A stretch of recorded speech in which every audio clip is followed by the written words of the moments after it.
Why is Why BCCNM do giving people so many get upgrading courses? extra courses or upgrading courses with BCCNM? What do they do wrong? How you can fix that? If that's something you've been wondering about, stay tuned and I'll explain to you why people get those kind of courses and why they get those kind of issues. One of the first things that BCCNM is trying to do, they're trying to get nurses, but not just nurses. They're trying to get good nurses who are able to perform safe care. So one of the very most important thing that people may or may not think about is the safety. So BCCNM is not just trying to recruit nurses, they are trying to recruit nurses who can work safely. That is one of the most important things. The second thing that makes people get a lot of courses is that they go unprepared.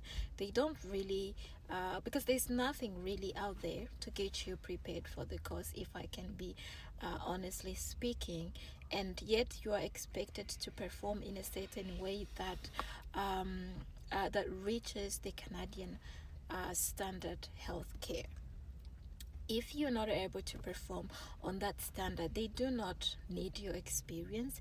They just need to know that if you will be able to practice, or if you will be able to work as someone just came out of school.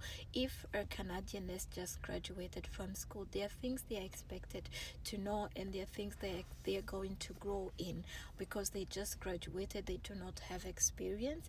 They start working in the hospital. There are really things that you can't blame them because they do not know or because they do not have. Same things with international educated nurses. We are expected to be experienced, we are expected to have experience, but we are not required to show the kind of experience that we have. The most important thing that we are required to do is to have the basic knowledge of nursing.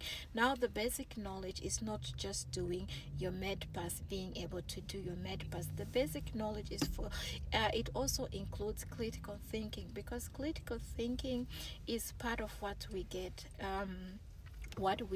in school. Like when you're into nursing school, you're taught how to teach how to get that critical thinking.